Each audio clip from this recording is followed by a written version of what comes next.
WatchMojo just released their 10 most anticipated horror movies of 2026, so I want to see how their list compares to mine. At number 10, they have Soulmate, which is about this guy who buys an android as a means to cope with his wife's death. It's not that I'm not excited for this one, I'm just not as excited because I feel like we've been getting a lot of android horror movies. I just need a break from them. At number 9, they have Remain, which I honestly did not know is a horror movie. This movie is about this grieving man that's trying to come to terms with his sister's death. That is until he meets a woman who might throw his entire recovery into disarray. Oh, this is the Nicholas Sparks movie. Okay, now this is all making sense. It's the one that M. Night Shyamalan and Nicholas Sparks wrote together. I've read that it's like a supernatural love story kind of horror, so I am very intrigued by this one. At number 8, they have Resident Evil, which I've only seen the 2002 movie and I barely remember it, but I do know that Zach Cregger is directing this one. I love Barbarian, I love weapons. It says that he's not going to use the original characters from the games, but I've only played Resident Evil Village, so that doesn't really bother me much. I think Cregger is gonna kill this one. This one isn't on my top 10 list, but I'm still very excited for it. At number 7, they have Evil Dead Burn. I guess this one is a standalone movie.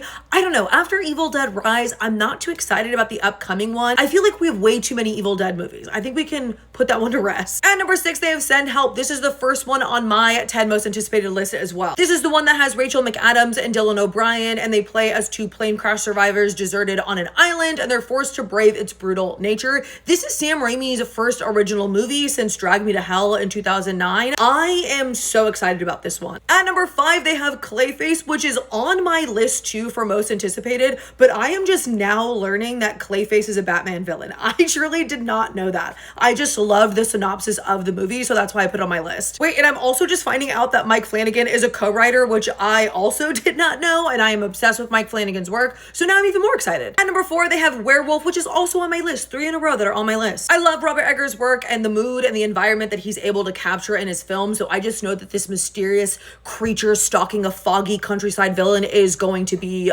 unbelievable. Also, the cast is stacked in this one. At number 3, they have 28 Years Later, Bone Temple. This one isn't on my list, but I'm still very excited for it. I honestly wasn't the biggest fan of 28 Years Later, but I'm still excited to see what else they have in store for the franchise because I knew there was going to be 3 movies, and I've actually heard that the tone of this one is going to be a little bit different than the first movie, so I'm actually excited about that. At number 2, they have Scream 7. This one isn't on my list. This is another one that I think we just need to put to rest. We have far too many Scream movies, and with Melissa Barrera and Jenna Ortega not being in this one, I'm not too excited. And at number 1, they have Terrifier 4, which I actually don't think that this one is going to be done in time for a 2026 release, but I like the confidence. I'm not the biggest Terrifier fan, but I'm still excited to see how they're going to conclude the franchise, and there's no doubt that art is iconic. So we only had 3 of the same movies on our list, but let me know if any of these movies are on your list as well.